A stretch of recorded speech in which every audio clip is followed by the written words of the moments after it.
diaphragm. You can see where is the diaphragm, where is the appendix, but liquid can be spread. Liquid can be spread. That's all I will say you. But you must to check on, otherwise what will be happen? Inside, for example, of subhepatic space, we can have formation of abscess. After abscess will be perforated and new peritonitis. And you will every week open the peritoneal cavity and finally will kill the patient.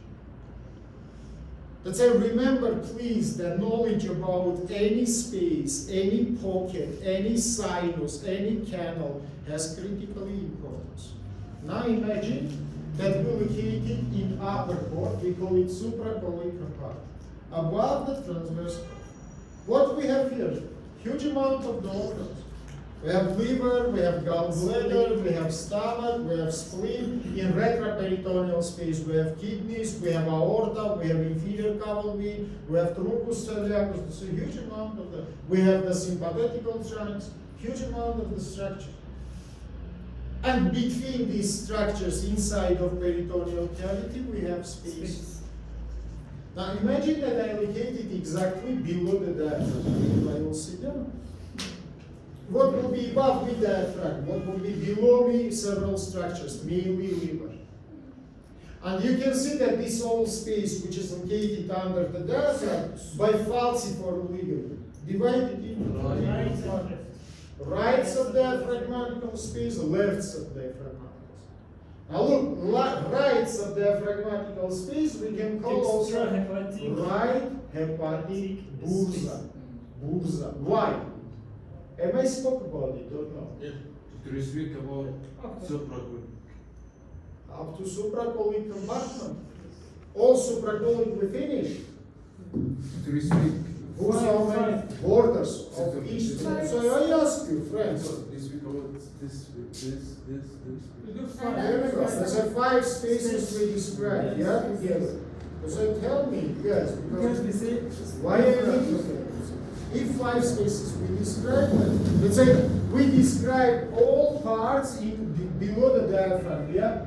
Bursa hepatica dextra, bursa hepatica sinistra, bursa pregastrica, and sacus cecus terminalis. What about bursa aumentalis? Behind of the also yes. So look please here. Now I will open for you picture which is show for you bursa aumentalis. This is bursa aumentalis, which is located behind of your stomach. The most separated space. If I describe it, let's continue.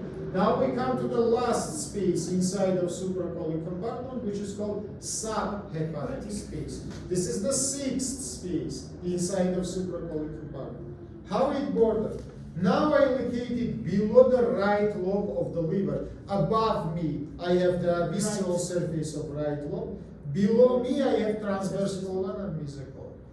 In my right side, I will have continuation of the falciform ligament, which we call round ligament of the liver. It is located in my left side. Thank you very much. In my right side, I will not have any border. Thank you very much. I will have communication and with bursa hepatica dextra and with the right canal, right paracolic canal. Little after I will tell you what does it mean. What is behind of me? It is elements of the hilum. Hilum of the liver, not elements of the hilum.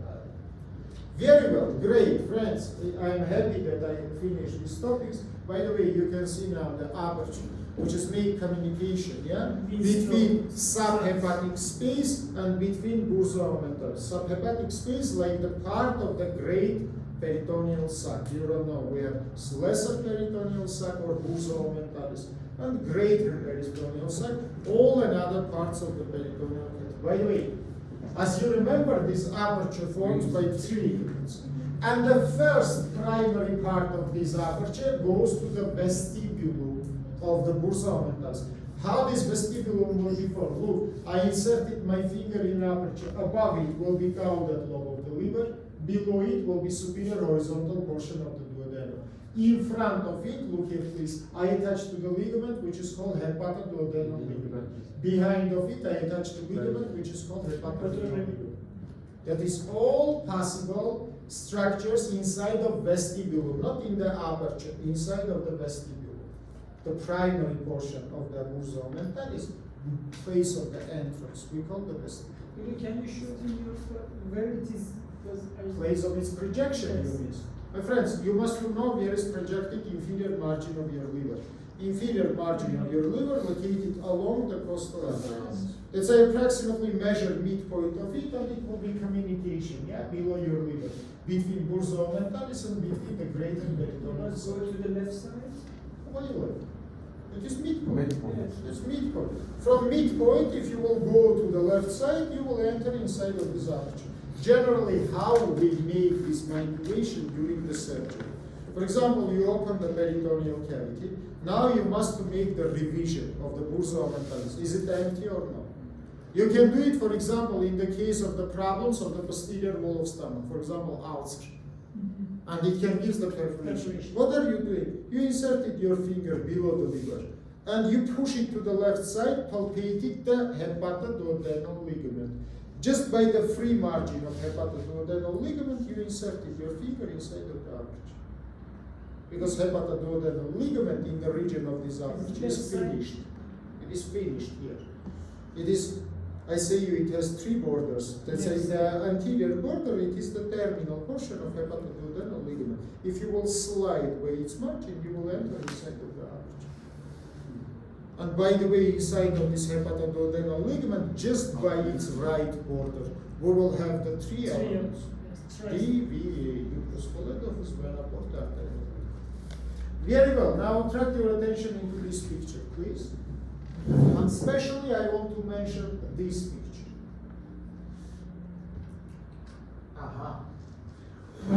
What do you see in the upper picture? You see the same peritoneal cavity without organs.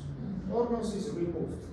Instead of the organs, you can see some belts in the posterior wall, some narrow places without peritoneal coverage. How they form?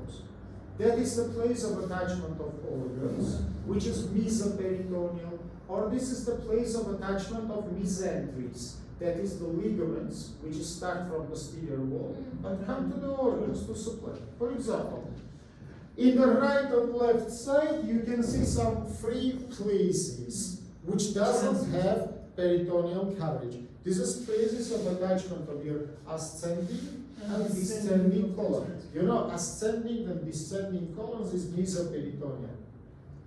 Posterior walls of your ascending and descending colon doesn't cover by the peritoneum. They attach exactly to retroperitoneal space. Let's say portions according to the posterior wall of this ascending and descending colon doesn't have peritoneal coverage. Remember it, please. Upperwards, you also see some region without peritoneal coverage. This is place of attachment of the coronary ligament of the liver. As you remember, posterior margin of the liver doesn't cover by peritoneum. That's why we call it mesoperitoneum, because this posterior margin is very big. Let's continue.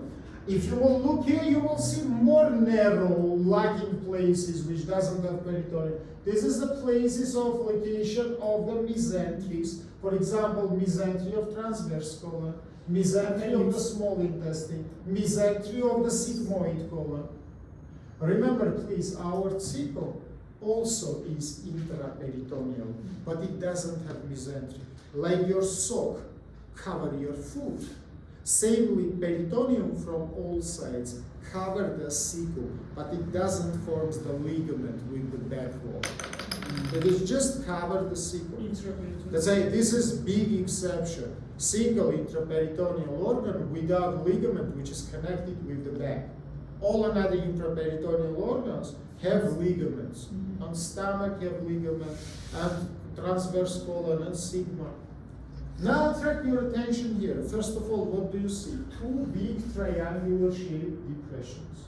One is located right to the root of mesentery of small intestine. Second is located left to root of mesentery. We call it mesenteric sinuses. That's a remember, please. If you want to find mesenteric sinuses, what you should do. In this picture, it is greatly visible that all these small intestine, by the way, then in surgery you say small intestine, you imagine only two parts. Vice Duodenum is versa. different. Jejunum and ileum. From upwards we have jejunum, Jejunum. from down we have ileum. Yeah? Duodenum we No. don't No, include. duodenum is separate. Why it is separate from surgical point of the Because view? it is not Not absorption. Because It is Not physiological point of the view. I say from surgical point of not view. covered by It is retroperitoneal structure. Duodenum mainly, except superior horizontal part, it is retroperitoneal structure. It is located in retroperitoneal space. Jejunum and ileum, it is peritoneal structure. That's why for the surgeon, what is important? To achieve the structures. Duodenum and another portion says, Hamza say about physiological difference. That is also important. In small intestine, jejunum, ileum, we have mainly absorption. In duodenum, no. We have secretion. Let's say remember, please, this is also important to make difference between these two parts. But anyhow, look to me, what do you see? Jejunum and ileum achieve huge amount of the vessels, which is come to them by big ligament. This ligament started in this point, which is called duodenojejunal junction, or flexura. What does it mean? My duodenum, from retroperitoneal space, become to the peritoneal cavity by perforation of the peritoneum. And here it forms flexura, flexion, place of passage of your duodenum into your jejunum. By the way, don't forget that your duodenum has 4 portions. Yeah, we will study like horseshoe. Portion 1, superior horizontal, descending, inferior horizontal, ascending. Where is our flexura? Here. junction, After the ascending of the. You see? Let's say if your superior horizontal part of the duodenum located in the level of L1, descending come from L1 to L3, This is L2. then it is passing the level of L3 and come up to the level of L2. Let's say in the level of L2, I will have flexura duodeno-ieunalis. What does it mean? Place of passage of my duodenum into my jejunum. But it should be fixed. It should be fixed because if no, content of intestine will depress it to downward. What is make its fixation? Ligament.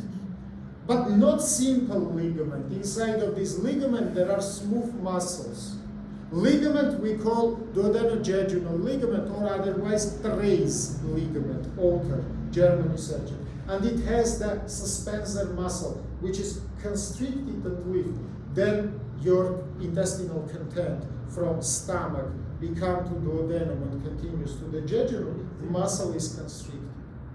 Muscle is constricted to prevent the descending of the content to downwards, otherwise it can damage the peritoneum, yeah, which is perforated here. You understand or no? Let's say, where it is projected, look everybody to me, it is projected in the cross point between your costal arch and between the anterior axillary line here. This is the level of L2. That's why from this point, which I show for you, root of your mesentery is started. How much it passed? It passed from up to down, from left to right, and it is finished in the level of the right iliosacral junction.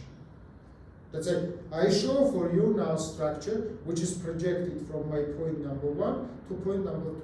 What is located in point number 2? In the level of iliosacral junction. In the level of iliosacral junction, we have the iliocecal angle. This structure, friends, look, this is the place where your small intestine is finished. It is terminal portion of the ileum, which is joined to the cecal, and if you remember, we have here the Bowginian valve. What is the function of Bowginian valve? Can be opened only from ileum to the cecum. Don't sleep. You will catch the cold. Let's say then it is open, content from small intestine goes to left. If it is pressed from the cecum, it is closed. Valve. It is valve, Bowginian valve. I say you. What is the function of it? to provide only content from small One to large. side. If you will have reflux from large intestine to small, it will give very hard dysbacteriose. Because you understand that inside of your large and small intestine, we have absolutely different microflora. Once again, look to me. Here, my root of mesentery starts. Here, my root of mesentery finishes. You can see between my fingers 20-25 centimeters. What is this 20-25 centimeters? Sorry, I will open now my white cord. And I will modulate it for you, this mesentery. You can see this is 2 layers of my white cord. And now I will take these 3 colors and I will insert it between these 2 layers. It will be vessels and nerves. And you can see that they pass from retroperitoneal space to all your 4-5 meters of jejunum and ileum. And they supply them. By the way, I tell you last time, this supplement is unique. We call it arcuate shape arterial supplement. I draw it for you. What does it mean? Inside of the mesentery, we have approximately from 10 to 50 jejunal and ileal branches. By the way, usually how the surgeons make the difference between position of the jejunum and ileum. Look in the picture. For example, here it's greatly visible. No any border. In the intestine is not written, I am jejunum or I am ileum. Generally, you must understand that the mainly majority of your jejunal loops have more horizontal direction. Majority of your ileum loops have vertical direction. You understand it? And of course, little bit, if diameter of the jejunum approximately 3 centimeters, diameter of ileum little bit more. It is approximately 3.5 centimeters, but not reach the 4, usually. Does it understand? Your ileum little bit, 2/3 of your small intestine is ileum, 1/3 it is your jejunum. Is it understandable? Now, look, your small intestine is more than 4 meters, but your root of mesentery it is only 25 centimeters. Now this 25 centimeter will have the fan-shaped direction to all these intestinal loops. Length is 25, but it is spreading to all of them. Of course. And the more you will come to the midpoint of your small intestine, the more will be the length of your mesentery. The more you will come to the start and finish points, the shorter will be the length of your mesentery. That's why starting and finishing place is fixed. Middle place is very important. And I showed with Hamza last time for you that in surgery it is very important because after then I will teach you, for example, the intestinal sutures. I will say you that you can suture to each other only movable and movable structures. If you will suture movable to unmovable, it will be destroyed. And what is happening here? These straight vessels, as you remember, gives the branchings, and between the branchings the anastomosis form. It is first arch. And like this, we will have in small intestine approximately 5 arches. And from last arch, we will have formation of straight vessels, which is come to the loop of intestine and supply it. For example, I need to make resection of some part of the intestine. Which vessels I must ligate? First straight. Because if I will ligate these vessels, I will not achieve my goal, and others will supply this intestine.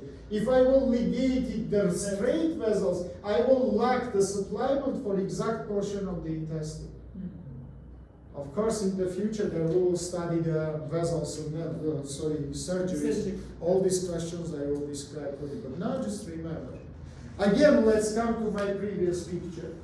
In this picture, for example, you see this root of mesentery with the mesentery, but intestine is removed. And you can see like the curtains, they make a lot of folds. And by these folds, they achieve to all parts of the jejunum and the ileum. What supply them? But let's come again to these spaces, because now I mainly speak about that.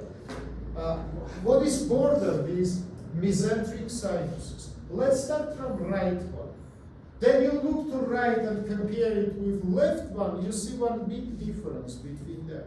Left one is open to downwards. Right one is closed to down. That's like if inside of right will be pus, it cannot directly descend into down because from downwards the cecum and ciliocecal will close it. Other situation we have in the left side, inferiorly it's absolutely open and pus from peritoneal cavity can be spread into the pelvis. What is the borders of the spaces? So everything is visible. Right one, in the right side, cecum ascending colon. From upwards it is mesocolon, transversal and transverse colon. From down and from left side it is the root of mesentery, of the small intestine. Triangular shape formation. Now look in the left side. Again from up it is mesocolon and colon. Now from the left side it is descending and sigma. And finally from right side it is the root of the mesentery. Between these two sinuses there are communication by this narrow place I show by my finger, which is located between flexura duodenal and the root of the transverse colon mesentery. Approximately 1 centimeter space. That's like, you don't understand. It's more than simple. This is the flexura duodenal. This is my transverse colon. Between them there are places. Pus can pass from one sinus to another sinus. Of course, mainly in horizontal position. In vertical, it will be impossible because it will descend into the arteries. For example, you make the surgery. Now hold your head like this. Come to me. I need to find the first portion of the jejunum. For example, in the pyloric part of the stomach, there are obstructions. And I will make so-called gastro-jejunal anastomosis. Of course, I will not take all 5 meters of this intestine to find where it is started, where it is finished. How I can find the flexura duodenojejunal? I inserted my finger just below the midpoint of the transverse colon. Now I push my hand, hold your hand like this. Here. I push my hand to the left, approximately 2-3 centimeters left to this midpoint. I touch his hand. His hand, it is the ligamentum duodenojejunal, so traits ligament.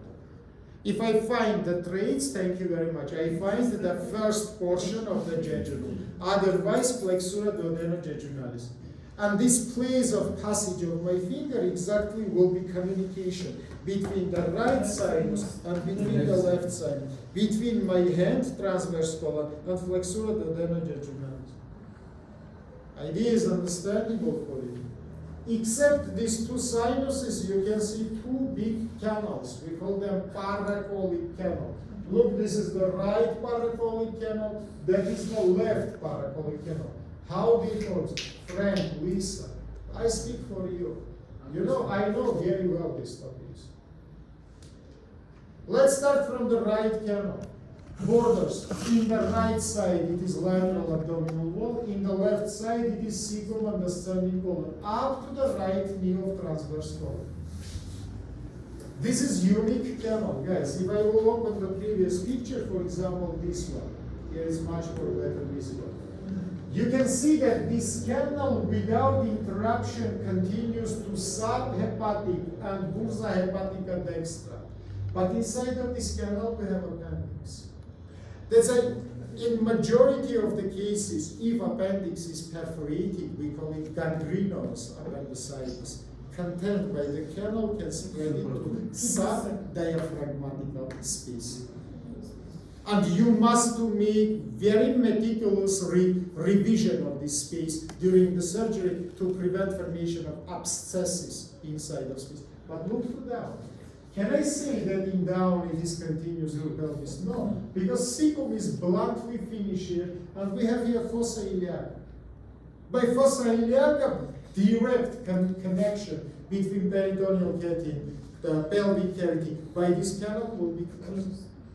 But now let's come to the left side. Unfortunately, this picture doesn't show because it's covered by small intestinal loops. Much more better it is visible here.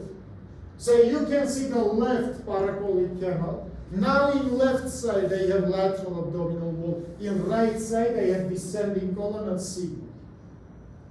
What can I say about its inferior communication? Sigma continues to down, become to the rectum. That's it. This is the canal which is communicating with the pelvis. For example, your patient have pelvic peritonitis because of the different, for example, perforation of the urinary bladder, pelvic peritonitis. Pus can simply by left canal goes to upwards, but how much? To answering this question, how much, I will look to upwards. Does it have the communication with supracolic compartment or no? No. Why? Because the Because, no. Yeah? Phrenic, Dr. Phrenic is Phrenic what? today's legally worse. Of course. Now look guys, I modulated for you the spleen. Now I am the spleen. My chair, it is the ligament which is called phrenic-colic. Phrenic-colic ligament. Yeah, not spleen. This is not spleen. This ligament doesn't fuse with me. I just sit it. I can stand up from this ligament. If it will be my ligament, it will have junction with me. But this is not my ligament. This is ligament between transverse colon, left knee, and between the diaphragm. Spleen just seated in this ligament. It is prevent descending of the spleen to downwards. But this ligament close communication of infracolic compartment with supracolic compartment. The pus cannot exactly directly goes by this direction. Let's say what we have, paying attention. Right canal open to up and close to down. Left canal open to down and close to up.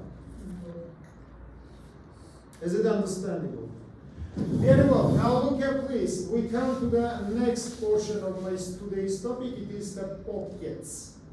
What is the pocket, guys? Pocket, it is depression in the posterior wall.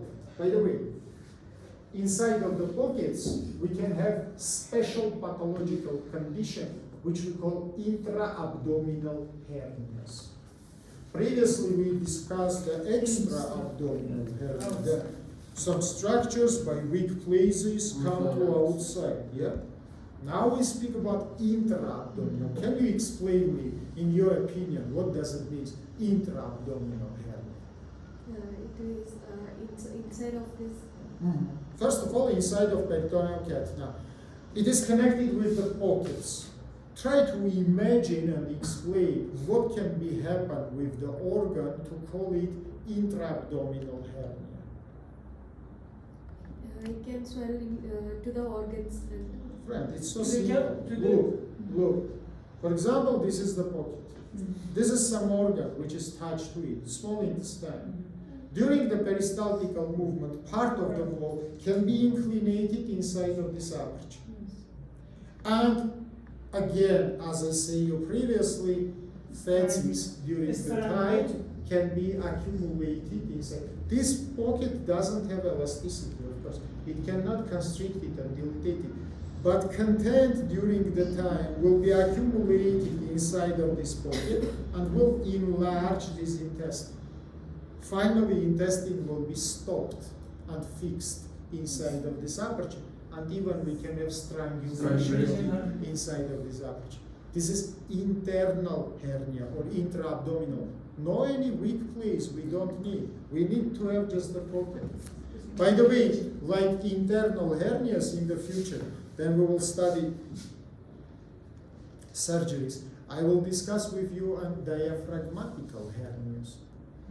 What does it mean, diaphragm? For example, this is the Bogdalek aperture. Yeah, by this aperture, you know, yeah, esophagus come to the mouth. Now, if part of the stomach will be inclinated inside of this aperture, it will be so-called diaphragmatical hernia.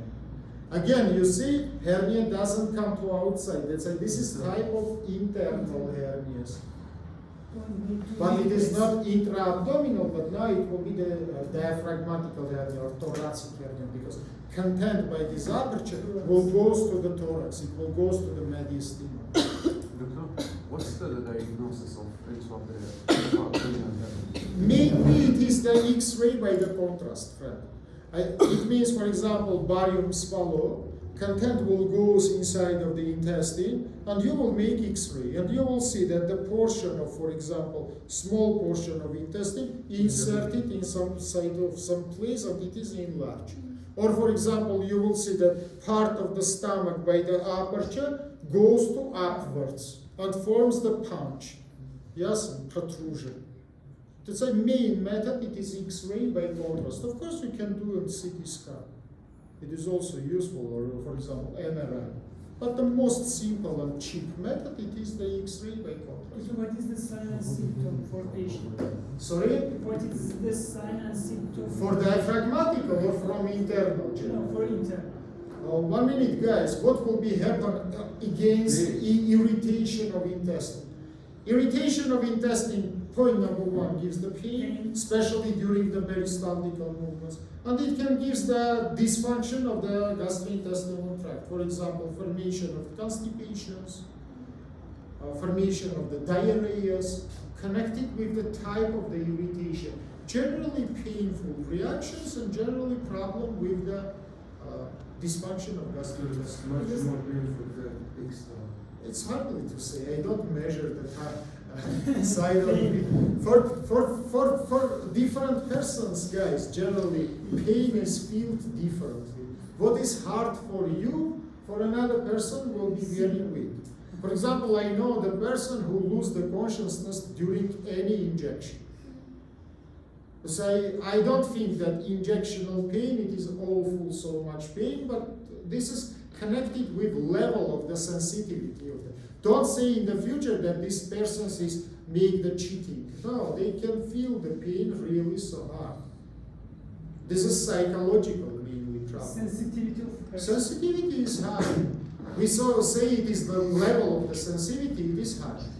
For one person the level will be low, for another will be high. But internal, of course, problems give the huge, very developed kind of the pain. And to compare to say, for example, like the most developed pain, any doctor will say you, it is the pain in the case of the kidney stones obstructions. Kidney stone obstruction gives awful pain.